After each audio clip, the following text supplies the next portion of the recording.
Hi, good people, Christians. Let's not give excuses for why a pastor is engaging in evil stuff. People, unless you know your pastor inside out, what they do behind closed doors, don't defend them. Watch this video. What the heck is going on down in Texas with all these pastors? I mean, anytime you see a group of people making the same exact moves, they're either singing, they're either dancing, or they're doing something together on the low that they don't want you to know about. And then I get a text message yesterday, again, another pastor down in Texas that is, that he has to step down, for some sin that nobody, they don't know about, but I know about it. And, and I'm not going to tell anybody else about it, but just know that this thing must be really, really bad that I'm going to step down. Right now, we're up to 8 pastors that we know about that had to step down in 2024 in one state, in Texas. Again, these are the ones that we know about. Okay. Well, let's go ahead and do that rundown right now. All right. Let's start with Pastor Tony Evans. I'm just going to roll these clips here of these news articles that are just telling you a little bit about it. Let's get to Pastor Tony Evans. We're on the top of a developing story here at 10. A well-known evangelical pastor in North Texas says he is stepping away from the ministry. We're talking about Dr. Tony Evans. He says he's stepping down due to sin. Evans is one of the founding pastors of Oak Cliff Bible Fellowship Church in Dallas. He says he's going on a healing and restoration process. I'm quoting there. Evans is a former chaplain for both the Dallas Cowboys and the Dallas Mavericks. He has a radio program that airs on more than 1,000 stations worldwide. All right, now let's get to Pastor Robert Morris. New insight tonight into communication between the attorneys for Gateway Church founder and their senior pastor, Robert Morris, and Cindy Clemishire. Now, as we've reported for you before, Clemishire claims that Morris sexually assaulted her as she was a child back in the 80s. Morris, as you know, resigned from the church. All right, Pastor Tony Camarota. Its first service since an associate pastor was removed for what they are calling moral failure. This has been a hard week for us as a Stonebriar family. We recognize it's been a significant challenge with the news that we sent out to everybody. Members of Stonebriar Community Church took a moment to address the firing of Tony Camarota. He worked at the church for more than 17 years, and in a memo that went out last week, it stated his sin, quote, disqualified him from serving. The church has not given any details on what those sins entailed, and they also did not offer any new information during yesterday's service. Pastor Kimtal Glasgow. More upheaval at the Gateway Church. This time, Executive Pastor Kimtal Glasgow is out. It is so good to be here. And can I just tell you, we are blessed. The church says elders fired him Monday after a decade of working at the megachurch. We were informed last week of a moral issue which we believe as elders disqualifies him from serving in the role that he had at Gateway. Pastor Byron Copeland. Tonight we've learned a second pastor has resigned from Cross Timbers Church in Argyle. Brian Copeland wrote a letter to the congregation telling them God is calling him to a new chapter in life. Nah, that sounds like you trying to avoid chapter 13. Copeland spent 2 decades at Gateway Church before coming to Cross Timbers. The lead pastor at Cross Timbers Church resigned earlier this month. Josiah Anthony stepped down over allegations he sent messages to multiple women that were, quote, sexual in nature. Pastor James Morris and his wife, which, remember, he is the son, in case you didn't know, of the first pastor or the second one, whichever one I mentioned, Robert Morris. So it's in the same house. Fallout continues this morning at Gateway Church. First, founding pastor Robert Morris has now resigned. Now his son and successor is stepping down. Yeah, Lacey Beasley joins us live from that mega church in Southlake. Lacey, this is all in the wake of the sexual abuse allegations against the former head pastor, who is Robert Morris. Yeah, that's right, Carmen and Madison. Morris resigned after a woman accused him of sexually assaulting her when she was 12 years old. Now his son and daughter-in-law are stepping down from their positions at Gateway Church. Now, elders say they made the decision collectively with James and Bridget Morris, and the two, quote, faithfully and honorably serve the congregation and community. They also say the independent investigation will continue into Robert Morris and the accusations against him. Earlier this week, our Andrea Lucia sat down for an extensive interview with Cindy Clemishire, who says Morris sexually abused her in the 80s. She described what happened to her in detail and denied ever requesting or receiving money for staying silent for decades. You can find that full interview at cbstexas.com. Now, a source within Gateway tells us the church does plan on posting a public apology to Cindy Clemishire this weekend. We'll be sure to keep a lookout out for that news. Carmen, Madison. All right, Lacey, thanks so much for that update. Pastor Robert Goins. This man is a well-known pastor in our community. He calls himself a mentor. Tonight, he is facing a serious sexual assault allegation, and police are asking anyone with additional information to come forward. The work of salvation ain't our work, it's his work. Hear me on this. Dr. Ronnie Goins is a popular preacher, twice published author, social media figure, father of 3. Today, he turned himself into the Tarrant County Jail after the Arlington Police Sex Crimes Unit obtained 2 warrants for his arrest. Police will only say last month a woman made a, quote, outcry, which was reported to the department. Detectives opened an investigation into Goins and, in consultation with the DA's office, moved forward with criminal charges. He faces 1 count of sexual assault and another count of indecent assault.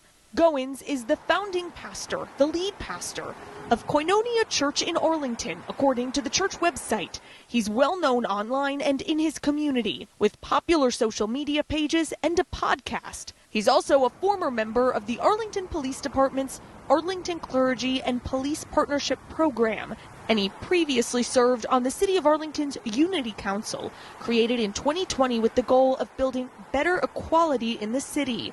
The City of Arlington declined to provide a statement on Goins' arrest. The police department said it could not provide any more details. Meanwhile, Koinonia Church did not respond to any of our requests for comment. And of course, there are still a lot of questions tonight. All we know is that this woman came forward with her allegation of sexual assault. We don't actually know any of the details surrounding it. We will be sure to update you as we learn more on this developing story. Reporting here in Arlington, I'm Sydney Persing.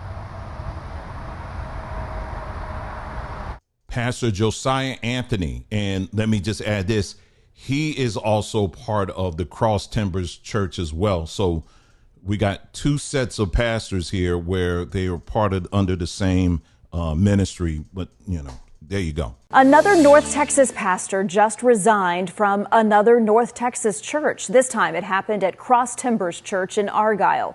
It is the latest in a string of incidents involving local pastors. Our Matt Houston spent the day digging for answers. In this room, there's a lot of sadness and shock, isn't there? In a live-streamed sermon that's been taken down, Cross Timbers church leaders told their congregation they'd accepted Pastor Josiah Anthony's resignation. He'd been in a long struggle with his emotional and mental health, they said. Throughout this struggle, some of Josiah's decisions and actions were inappropriate and hurtful to current and former members of the CT family and staff. The elders said Anthony was not forthcoming and transparent, but did not explain what actually happened. Anthony did not comment when WFAA reached him Sunday. I'm grateful the Lord is near to the brokenhearted. Now, remember when I had brought up some time ago about Tony Evans when that whole story came out. Again, I had some people that got a little bit upset with that, the fact that I was bringing it out and talking about how these details in some of these stories of these other pastors that we just mentioned, they're not really telling any details. And people are saying, well, you shouldn't, it's not your business. It's not your business. Who are you to ask and all of that, right? But now, since Tony Evans, we've got all these other pastors that are coming out and have been following suit and not telling anything. Now, for those that will say, well, it's not your business, you shouldn't, why are you asking? You on YouTube and see this is how stuff gets out and all this other stuff. Let me remind you that these pastors are also on YouTube. And they're not just on YouTube, they're on YouTube asking for money from the public. So we are part of the public, and so the public has questions. Now, if you are part of the big tent. You know, if you're in that big tent, in the big top tent, the rules may be a little bit different for you, where you don't ask any questions or whatever. But that tent it doesn't extend out to YouTube land. Out here in YouTube land, you got real people who have real questions about this stuff. This is not meant to tear anybody down at all. It's about getting to the truth, and that's what we're about here. You know, a lot of the focus and emphasis is put on these pastors, but what about the people that are, you know, in some of these cases, fortunately, and it's unfortunate at the same time, we know that there are real victims that are involved. But what about these other situations where the pastor just said, well, you know, I ain't going to really say nothing. I ain't going to tell you. That's between me and God, and, you know, and all this stuff. And it's like, well, it's not necessary. Did you cause an offense against God, or did you cause an offense against that little girl or the little boy or the man or whatever it is that you're into? Do you understand what I'm saying? So here's the bigger story for me is this. It's because what it does, it sets a precedent, as we saw in the case with Tony Evans. It set a precedent. Tony Evans is a pastor that is very well respected and has done, I'm sure, not a lot of number of wonderful things in Texas, and that's good. However, when you check out like that and you're just, well, I'm not going to say anything, you got a lot of other people that are looking at that and saying, well, he did it and he got away with it. Well, I think I could get away with it too, you know? And the thing is, you got the church people, unfortunately, are going to surround these pastors and protect them, and they're not going to ask anyway. And a lot of these churches oftentimes make the people feel bad for even asking anything, you know? So if you're investing in something, if you're a church member or whatever, you do have a right to know. But I do think it's kind of odd, and it's not a coincidence. You know, I've lived life long enough to know there aren't really too many coincidences out here that you're going to have all of these pastors back to back to back to back to back. And we're not even finished with 2024 yet, that are all stepping out and literally saying the same exact thing, you know, that they did something, and, you know, we're almost word for word. His sin, quote, disqualified him from serving. The church has not given any details on what those sins entailed, and they also did not offer any new information. I mean, are they sharing the same lawyer or whatever? So it does, I think it raises even more questions as to what exactly is going on here. If the pastor is standing up and things got so bad that he had to step up and say, you know what, this thing is so bad, I am going to voluntarily sit my behind down, you know, and he's saying that, voluntarily sitting down. It must be pretty bad for him to voluntarily sit down. But here's the thing. If the pastor is involved in some stuff, whatever that may be, what do you think the people under him are involved in? I'm talking about the people in the pews. See, a lot of times we put the focus on the pastor, but what about the attendees? What about the parishioners? What about the members? You think we are assuming that all of them are straight? All of them are straight? Because see, here's the thing. If he, all these years, was okay with doing whatever those heinous acts were, and he can stand in front of a pulpit in front of thousands of people and still preach with the anointing, you know, but back of his mind, it's visions or whatever it was that he did in the past, but he's okay with that. So if the pastor can do that and still be okay with that for years and years and years, what do you think the people in the pews are like? Christians should also be serious about being the light of the world. I hope you watched the video from beginning to the end. Please remember to subscribe, like, and share. Thank you.